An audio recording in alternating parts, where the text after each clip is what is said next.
Em nome do Pai, do Filho e do Espírito Santo. Amém. Vinde, Espírito Santo, enchei os corações dos vossos fiéis e acendei neles o fogo do vosso amor. Enviai o vosso Espírito, e tudo será criado, e renovareis a face da terra. Oremos, ó Deus, que instruíste os corações dos vossos fiéis com a luz do Espírito Santo, fazei que apreciemos retamente todas as coisas, segundo o mesmo Espírito, e gozemos sempre de sua consolação, por Cristo Senhor nosso. Amém. Ave Maria, cheia de graça, o Senhor é convosco.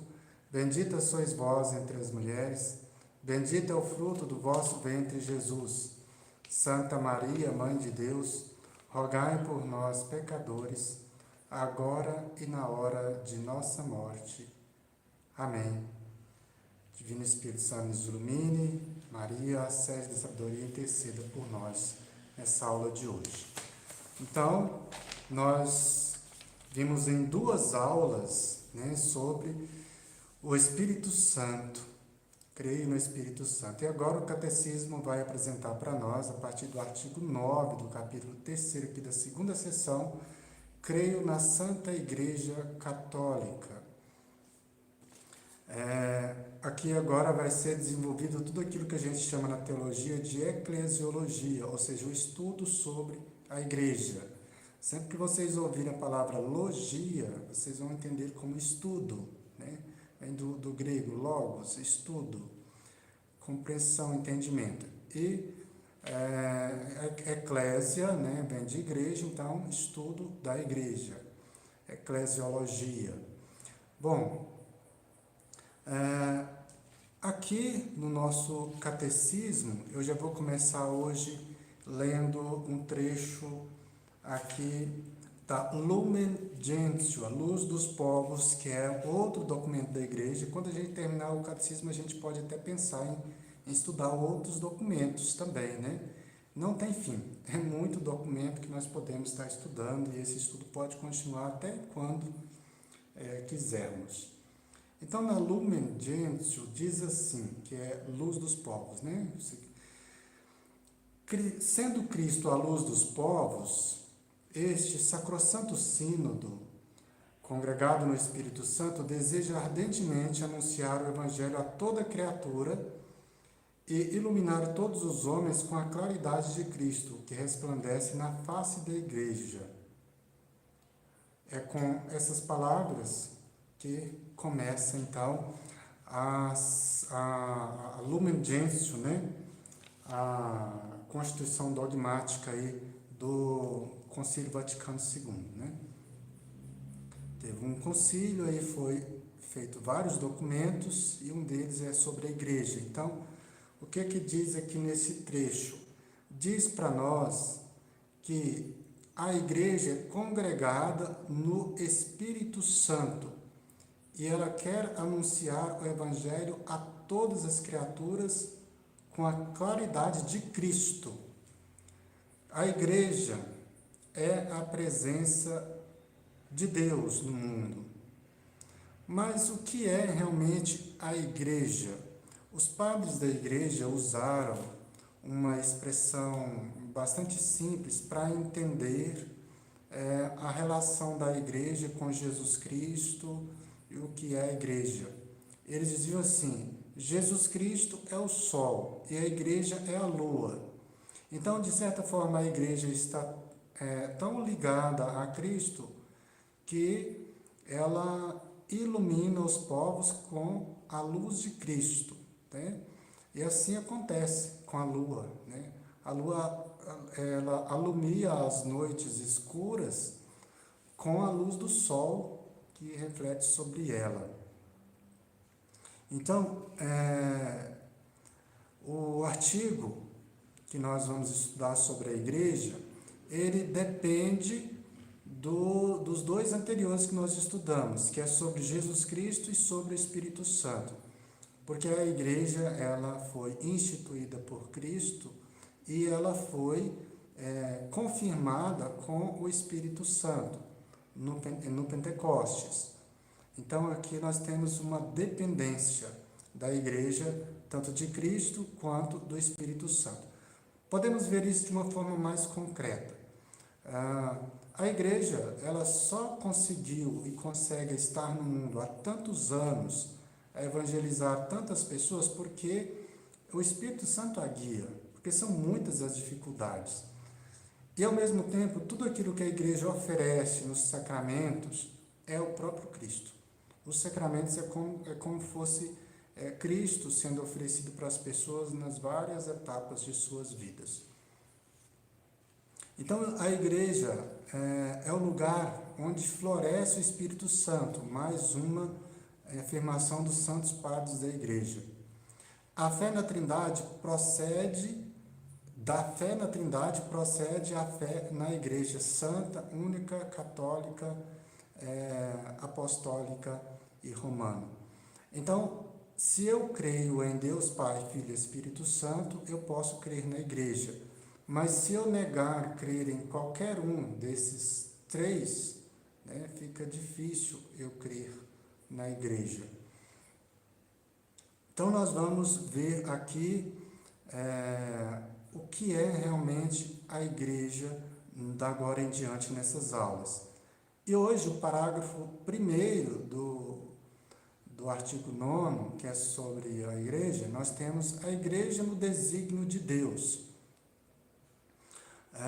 E, num primeiro tópico, o catecismo traz as imagens e as denominações da igreja. Primeiramente, vamos falar sobre o nome igreja. Eu até já dei uma luz sobre isso. A igreja vem do grego, a palavra, significa eclésia. Não tem um quadro aqui para explicar, mas depois vocês podem pesquisar. Eclésia, no grego, que da onde derivou, essa palavra derivou do verbo eklein, que significa chamar fora, convocação. Assim, nós podemos definir, então, que a igreja é a assembleia dos convocados, a assembleia dos chamados, a assembleia do povo de Deus.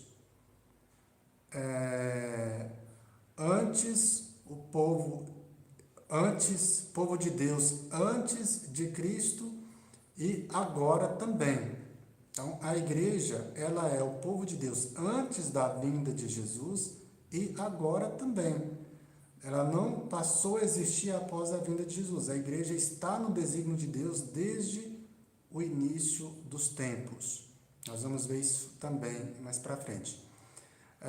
A palavra kyriaka, do grego, traduzido para o inglês de church, que significa igreja, kirche também, significa a qual pertence o Senhor. Então, veja bem, todos estes termos, eclésia, church, para dizer para nós que a igreja é a assembleia do povo de Deus, na qual pertence ao Senhor.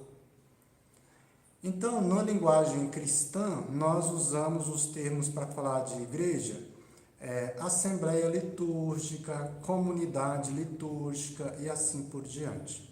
Tá bom? Bom, os símbolos da igreja.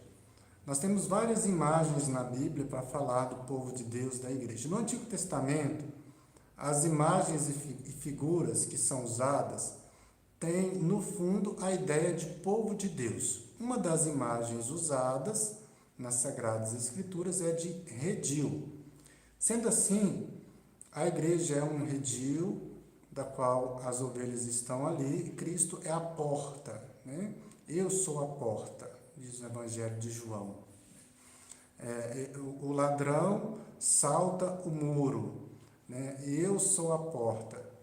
Quem vem a mim tem a vida eterna. Então, no capítulo 10 de João, fala do bom pastor. E aí tem toda essa imagem do redil. Depois nós temos a imagem da lavoura, ou campo de Deus. 1 Coríntios 3:9 fala disso. No campo cresce o quê? No Antigo Testamento, uma árvore muito utilizada, que até hoje nós usamos o óleo da oliveira, né, nas celebrações, onde cresce a oliveira. Cristo é também a verdadeira videira, né? Eu sou a videira, vós sois os ramos. Então, toda essa imagem da lavoura para dizer que Deus está presente no mundo, né? Depois a imagem também de construção de Deus. Bom, nesse sentido, nós usamos essa metáfora para dizer que cada um de nós somos um tijolinho, né, da igreja de Deus, da construção de Deus. Então, Jesus compara a igreja, a ele mesmo, como pedra angular, né? A pedra angular a pedra que os construtores rejeitaram, tornou-se a pedra angular. Isto é maravilhoso aos vossos olhos. Ou seja, Cristo é a pedra angular, no qual é construído a sua igreja. Cada um de nós somos membros, somos uma pequena parte desta construção. Então a igreja é a casa de Deus, é a família de Deus. Também é usado o termo esposa imaculada do Cordeiro para falar da igreja. Cidade Santa, Nova Jerusalém, Jerusalém Celeste e assim por diante. Então, uma imagem muito bonita é a imagem da esposa, que se unirá ao esposo no fim dos tempos, que é Jesus. Então, essa imagem para dizer que a união de Cristo com a sua igreja é como a união de um noivo com a noiva, né? Então, muito bonito esta imagem. Pois bem, agora nós vamos falar de outro tema aqui dentro da igreja no desígnio de Deus, que é a origem, fundação e missão da igreja. E eu quero aproveitar este momento para acolher mais algumas pessoas que comentaram. A Elma, bem-vinda. A Geralda, boa noite. A Lília disse que está gostando do nosso estudo, está tirando muitas dúvidas, eu fico muito feliz por isso. Inclusive, eu quero dizer que se vocês tiverem alguma dúvida, pode escrever aqui no chat, que no final da aula eu respondo todas as dúvidas, tá bom? Então, mais um tópico aqui vai dizer a origem, fundação e missão da igreja. Quando se originou a igreja? Eu acredito que muitos de vocês têm na mente que a igreja originou-se com os apóstolos, né? Ali, quando Jesus subiu aos céus e os apóstolos começaram a se reunir, assim iniciou, né? Foi a origem da igreja. Porém, não é verdade. A origem da igreja é no projeto de Deus, nascida no coração de Deus antes de todos os tempos. Quando Deus criou o mundo, aí também ele já tinha a igreja em mente, no seu coração. Ele já tinha em mente a igreja a partir da criação das coisas e do ser humano de modo particular. Então, aí que começou a igreja, já no projeto, quando Deus criou o mundo. Deus chamou a comunhão consigo o ser humano, né? Colocou o homem no jardim, Deus deu todas as coisas criadas para que o homem pudesse cuidar, usufruir. Então, ali já é a igreja, né? Na criação já se nasce também a igreja. Agora, esta igreja prefigurada desde a origem do mundo, ela foi, claro, foi sendo preparada no Antigo Testamento pelo povo de Deus, e com a vinda de Jesus Cristo ela foi instituída como uma comunidade de pessoas na terra, né? De uma forma mais organizada, de instituição mesmo, né? Mas ela já existia, tanto no coração de Deus, como no Antigo Testamento, através do povo de Deus. Assim, Então, nós podemos dizer que o mundo foi criado em vista da igreja. Aqui no número 1343, no comentário, diz assim, deixa eu ver aqui, São Clemente de Alexandria, ele diz assim como a vontade de Deus é um ato e se chama mundo, assim também sua intenção é a salvação dos homens e se chama igreja. Então a igreja não é um instrumento criado apenas a algum momento da história, não. A igreja existe desde sempre no coração de Deus e na história ela foi sendo manifestada, foi sendo desenvolvida, né? Até chegar na instituição que nós temos hoje. Então, a igreja foi preparada na antiga aliança e a igreja é a nação de Deus, é a reação de Deus ao caos do pecado também. Então, veja bem, a igreja existia já antes do pecado, mas com o pecado, Deus veio ao encontro do homem, chamou um povo para ser o seu povo eleito, depois enviou o seu Filho Jesus para santificar o homem, para remir os homens do pecado, e assim a igreja se torna também instrumento da redenção da humanidade.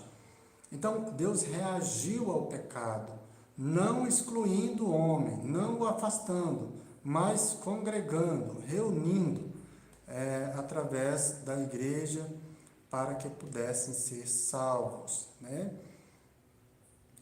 A igreja, ela foi preparada com Abraão, né?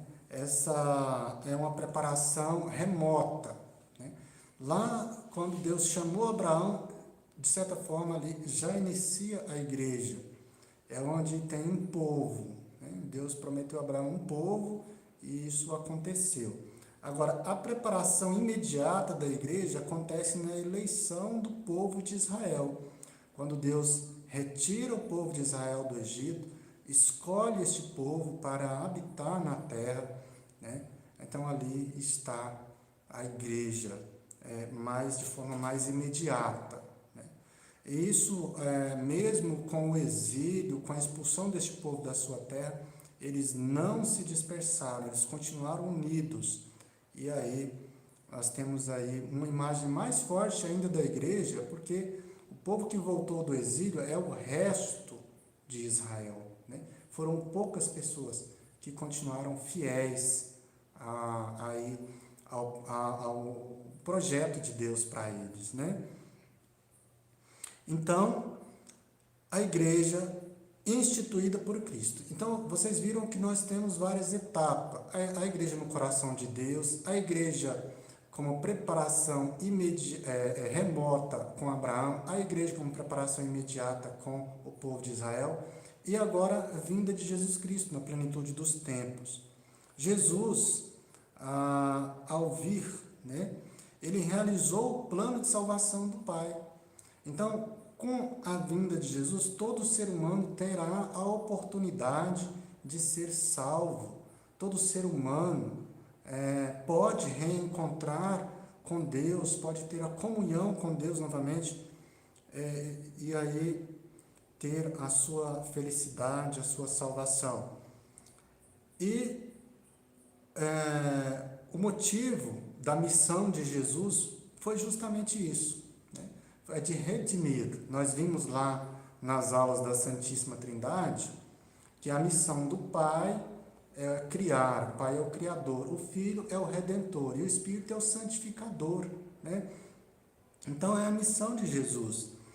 Ele veio ao mundo, realizou a sua missão, tudo o que ele fez, tudo o que ele falou, todos os seus atos e palavras e a própria presença dele no mundo já é uma realização do reino de Deus. O Cristo já é a presença do reino de Deus no mundo. E, ao mesmo tempo, quando ele deixa a igreja, quando ele envia o Espírito Santo sobre a igreja continua sendo a presença do reino de Deus aqui no mundo. Deixa eu só achar mais um. Continuando aqui, a igreja, então, é a presença do reino de Deus. Nasceu primeiro do dom de Cristo a nossa salvação. Né? A igreja é manifestada pelo Espírito Santo. Então, Cristo veio ao mundo, pregou, ensinou, realizou milagres, ensinou os apóstolos, os preparou durante 3 anos e deixou eles aí, como a igreja nascente.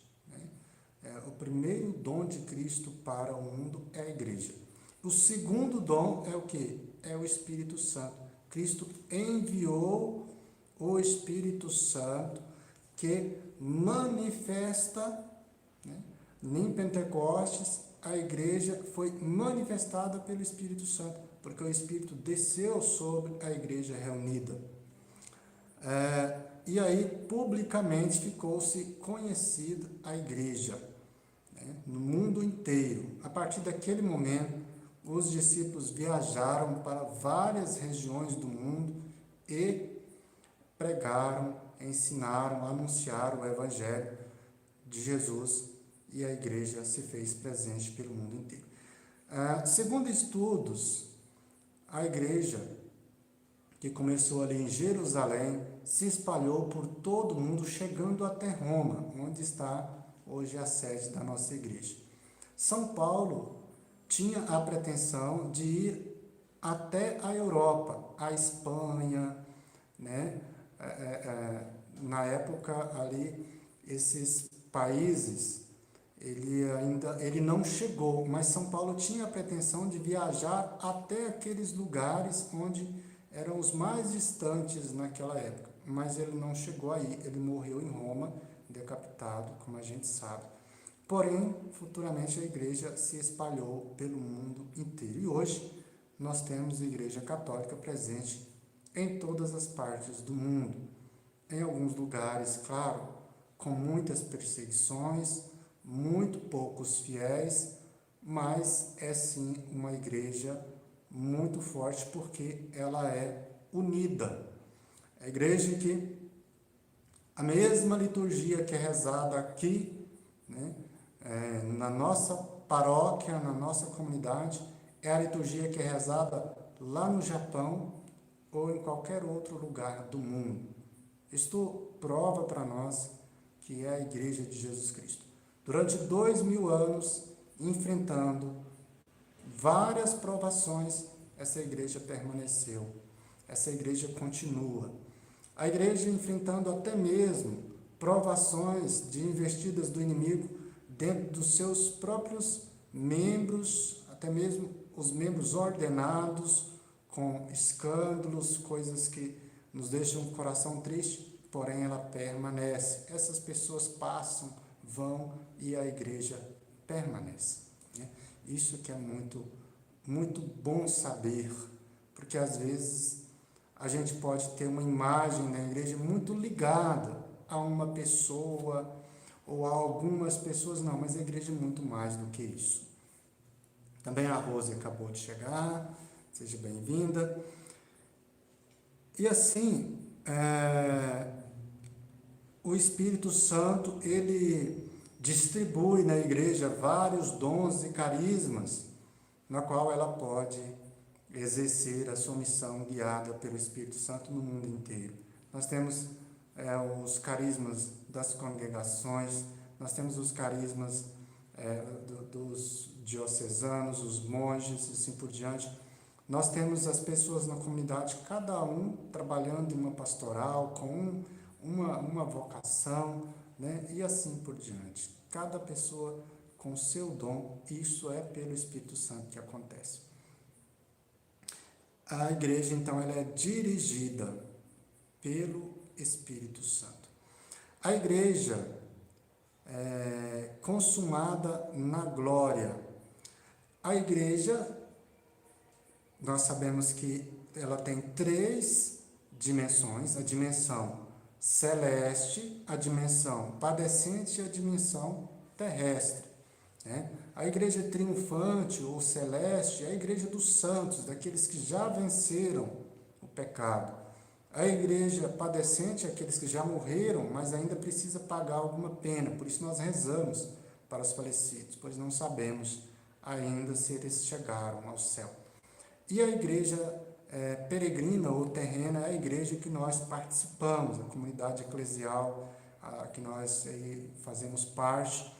Então, a igreja celeste, ela como um todo, né, ela será consumada quando Jesus voltar. Então, até a segunda vinda de Jesus, nós ainda vamos ter essas 3 dimensões, tanto a igreja celeste, como a padecente, como a triunfante.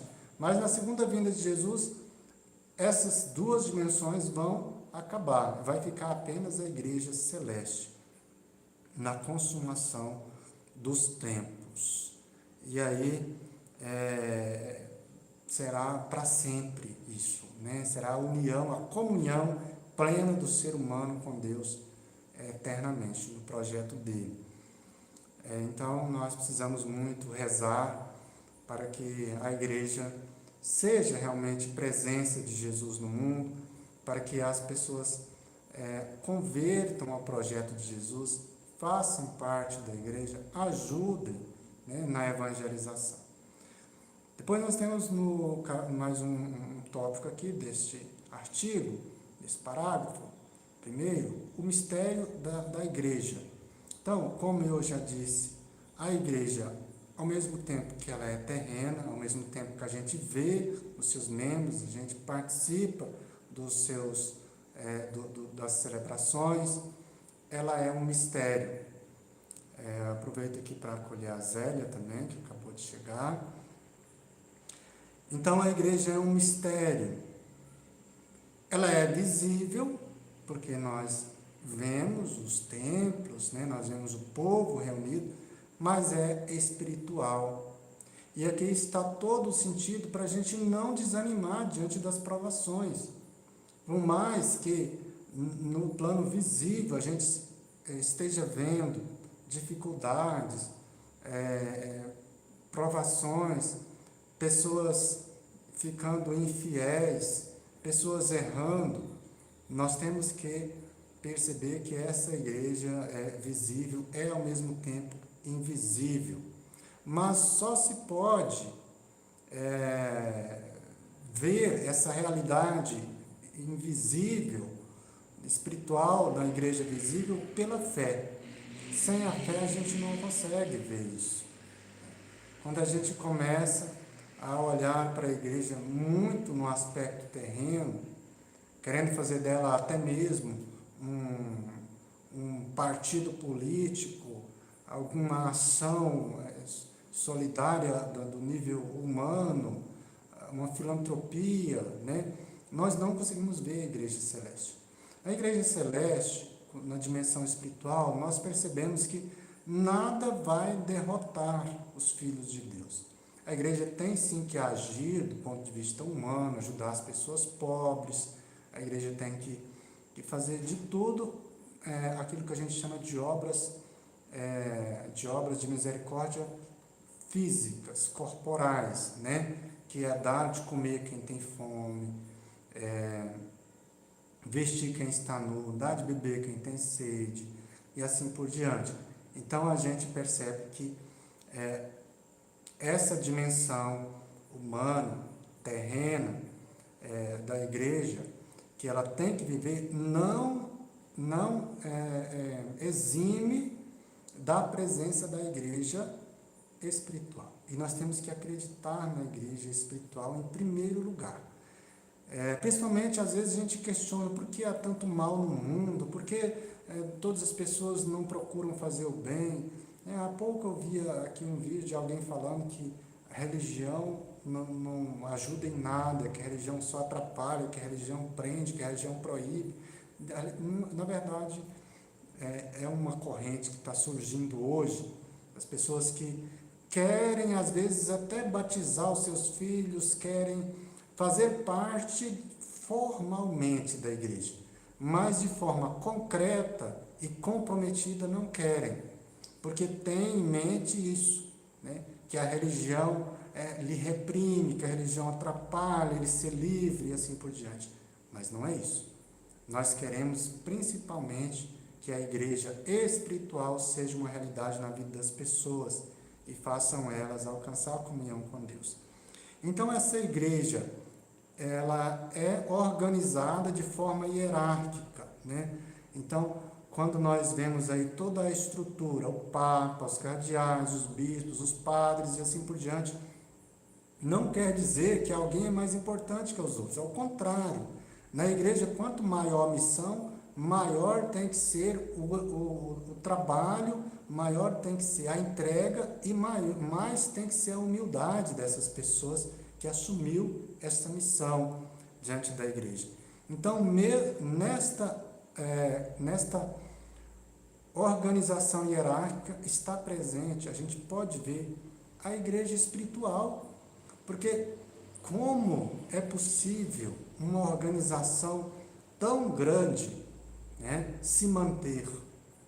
Como é possível tantas pessoas professarem a mesma verdade, seguirem a mesma doutrina? É incrível isso. Isso só pode acontecer porque há, com certeza, uma igreja espiritual por trás dessa igreja física, hierárquica, né, constituída de homens. Então, a igreja é a assembleia visível e comunidade espiritual, né?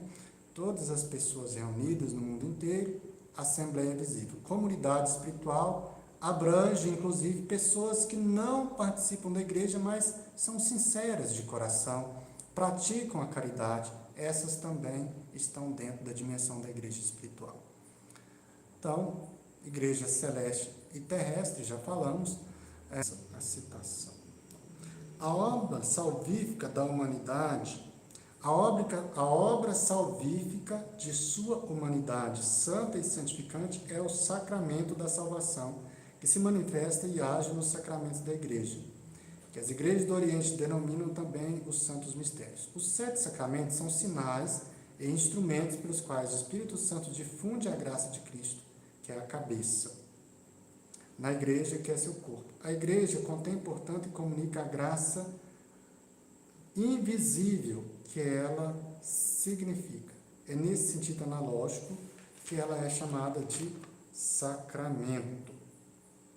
Bom, então, veja bem, a igreja é o sacramento pelo qual Cristo reúne, recapitula todas as pessoas, né, no seu projeto. Bom, eu tinha falado aqui da igreja como realidade complexa, mas eu não achei. Deixa eu ver se eu acho aqui a citação da Lumen Gentium. 2. Tá aqui. Caracteriza-se a igreja por ser humana e ao mesmo tempo divina, visível, mas ornada de dons invisíveis, operosa na ação e devotada na contemplação, presente no mundo e, no entanto, peregrina. Isso de modo que nela o humano se ordene ao divino e a ele se subordine, o visível ao invisível, a ação à contemplação e o presente à cidade futura que buscamos. E também vai dizer aqui, deixa eu ver quem vai dizer isso, São Bernardo diz assim: ó humildade, ó sublimidade, tabernáculo de Cedar e santuário de Deus, morada terrestre e palácio celeste, casa de barro e sala régia, corpo de morte e templo de luz. Finalmente, desprezo para os soberbos e esposa de Cristo. É negra, mas formosa, é filha de Jerusalém. Ainda que desfigurada pelo labor e pela dor do longo exílio, a beleza celeste te adorna.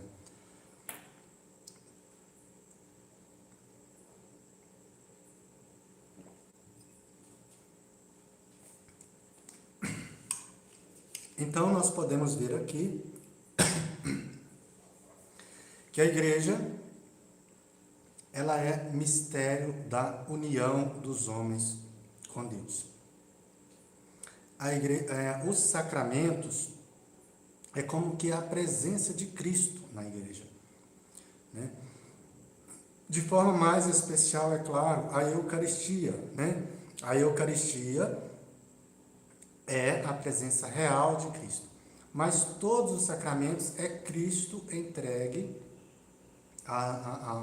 às pessoas como fonte de salvação, fonte da paz. Então, a igreja é o sacramento universal da salvação. Por isso tem uma citação também nos documentos da igreja que diz assim: fora da igreja não há salvação. Então, é muito importante que a gente tenha esta consciência de que a igreja é a presença de Cristo e ela é instrumento de salvação, de redenção para todos nós. Nós precisamos participar, nós precisamos fazer parte, nós precisamos muito mais do que ir quando pode ou de vez em quando. Nós precisamos de fazer com que a vida na igreja seja a prioridade na nossa vida. Isso é muito importante. Bom, nós temos aqui perguntas hoje, que legal. Vamos lá. A Elma disse: Padre, a Igreja Católica tem a riqueza de contemplar toda a vida de Cristo, toda a trajetória gloriosa, e porque aparece mais o Cristo crucificado, tem mais destaque na maioria das igrejas. Por quê? É uma pergunta muito interessante que a Elma fez. Porque a igreja oferece para nós a alegria, né? Oferece o Cristo ressuscitado, oferece a vida, a salvação, a paz. Não quer dizer que a cruz de Cristo não tem importância, mas muito mais importante é a ressurreição de Jesus. E por isso é o último dogma do credo, né? Creio na vida eterna, amém. Então, nós devemos ter mais consciência, sim, né, de que Cristo está presente na nossa igreja para nos trazer a salvação, não o sofrimento. O sofrimento vem como consequência. Se o sofrimento ele vier como consequência do nosso seguimento a Jesus, diz São Pedro na sua carta, né? Um sofrimento que vem porque eu estou seguindo a Deus, esse sofrimento é muito importante, porque é um sofrimento que me faz unir ainda mais com Deus. É um sofrimento por causa do meu seguimento a Deus. Agora, um sofrimento que vem porque eu não servi a Deus, porque eu errei, porque eu pequei, eu afastei, esse é um sofrimento muito doloroso, porque é um sofrimento que traz prejuízo para você, para a sua vida, e não tem nenhum benefício. E o sofrimento com Cristo, por causa de Cristo, ele tem sim o benefício de nos trazer a salvação, né?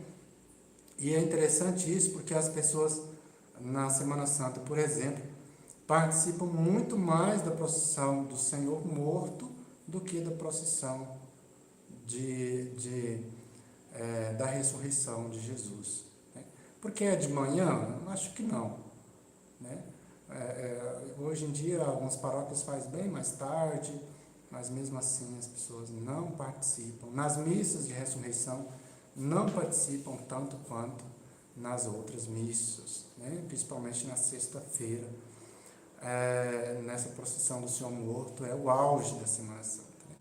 Mas deveria ser, claro, importante, mas não deixando de participar, sem dúvida, da celebração do Sábado Santo, que é a mãe de todas as celebrações, né?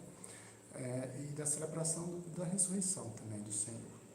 Então, eu não saberia dar a resposta para Elma por que as pessoas dão mais valor ao Cristo crucificado. Talvez seja uma falta de catequese, talvez seja uma falta de conhecimento da doutrina, né? Isso que a gente está tentando fazer aqui nesse estudo.